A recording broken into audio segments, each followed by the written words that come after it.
नमस्कार मित्रांनो, स्वागत आहे तुमचं पुन्हा एकदा एका नवीन व्हिडिओमध्ये। तर आज आपण करणार आहोत आपल्या बागेतल्या आंब्यांची छाटणी। छाटणी सहसा ऑक्टोबर नोव्हेंबरमध्ये केली जाते, पण अजून पाऊस यायला उशीर आहे, त्याच्यामुळे आम्ही आता जूनमध्ये छाटणी करतोय जे छोटे आंबे आहेत त्यांची।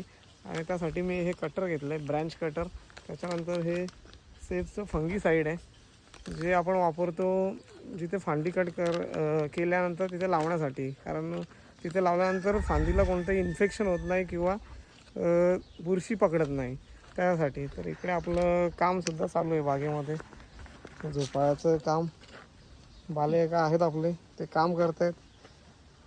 बघा इथे गवत आम्ही लावलेलं, पण ते घासून घासून सगळं खराब होतं।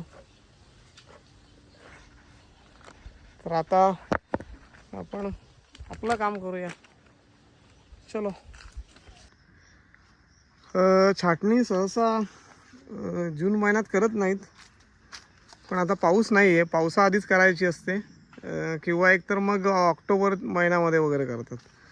तर आता पाऊस नाही आहे, अजून पाऊस यायला पण उशीर आहे, त्याच्यामुळे आम्ही आता छाटणी करतो आहे। तर आता ह्या बघा, या फांद्याच्या इकडे जास्त बाहेर आलेल्या आहेत त्या मी कट करतो, जास्त बाहेर आलेल्या। आता इथे हा पेर आहे, तर या पेराच्या बरोबर इकडे पुढे कट करतो, म्हणजे त्याला ज्या नवीन कोंब येतील ते या इथे येतील, किंवा इथे पण मी करू शकतो। इथे ऑलरेडी एक फांदी आहे, तर इथून मी अशी फांदी कट करतो। ओके, ही अशी कट केली। आता याच्यावरती लावायचं फंगीसाईड। फंगीसाईड आहे,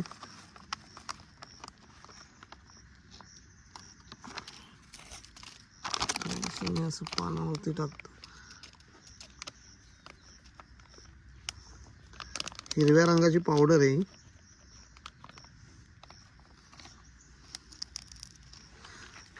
जास्त नाही लावायची, थोडीशी लावायची जिथे आपण फांदी कट करू तिथे, म्हणजे फांदीला कुठलंही इन्फेक्शन होणार नाही किंवा फांद्या कुजतात वगैरे, तसं काय होणार नाही याच्यामुळे। तर एक एक करून आपण फांद्या कट करूया।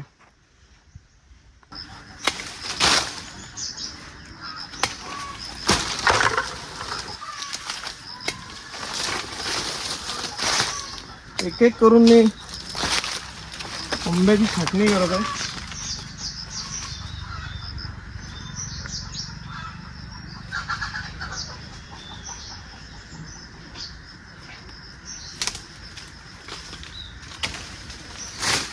त्याच्यामुळे काय होईल की नवीन फांद्या फुटतील आणि त्याला आपण जास्त उंच नाही वाढून देणार। आता ह्या ज्या आपण फांद्या कट केलेल्या आहेत ते आपण काय करू, ते आपल्या कंपोस्ट जिथे आपण बनवतो त्याच्यामध्ये टाकून देऊया।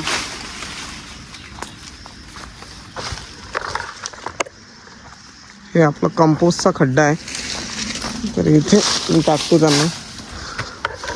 इथे पावसामध्ये जेव्हा पाणी इथे भरेल तेव्हा सगळं कुजेल, आणि कुजल्यानंतर मग त्याचं असं आपण कंपोस्ट बनवू। आता हे मागच्या वर्षीचं कंपोस्ट बघा किती छान बनलंय,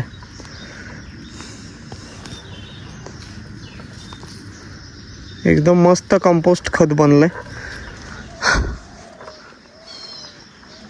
तर अशी छाटणी आपण या आंब्याची एका केलेली आहे। आता बाकीचे जे आंबे आहेत त्याची पण छाटणी करूया।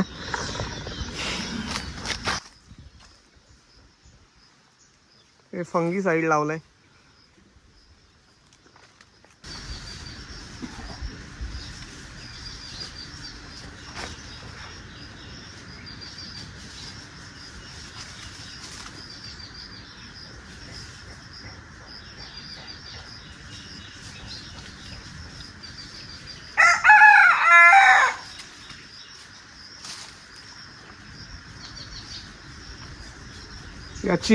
या झाडाची आम्ही छाटणी याच्या आधी कधी केली नव्हती, आता पहिल्यांदाच केली आहे।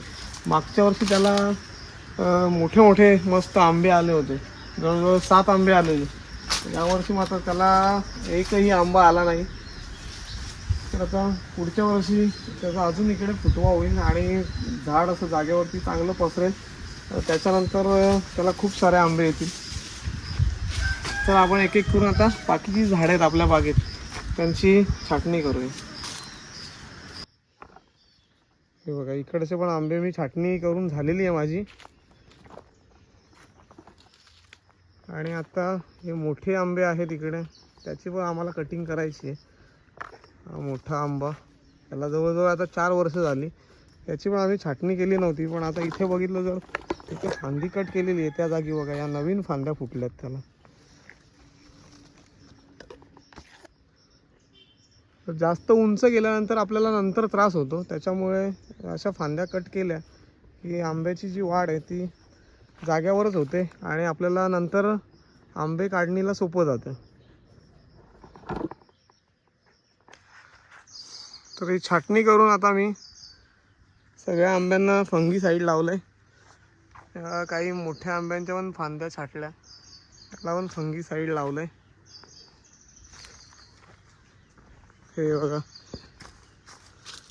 फांदीला वरून असं फंगीसाईड लावलंय. तर जवळपास 1 2 3 4 5 6 आंब्यांची, 4 छोटे होते 2 मोठे होते, अशी छाटणी केली आहे मी या आंब्याची देखील बघा. तर आपली छाटणी करून झालेली आहे. तुम्हाला हा व्हिडिओ कसा वाटला कमेंट्स करून नक्कीच कळवा. आणि अशाच अजून माहितीसाठी माझ्या चॅनलला नक्की सबस्क्राईब करून ठेवा. भेटूया पुढच्या अशाच एका नवीन व्हिडिओमध्ये. चला बाय बाय.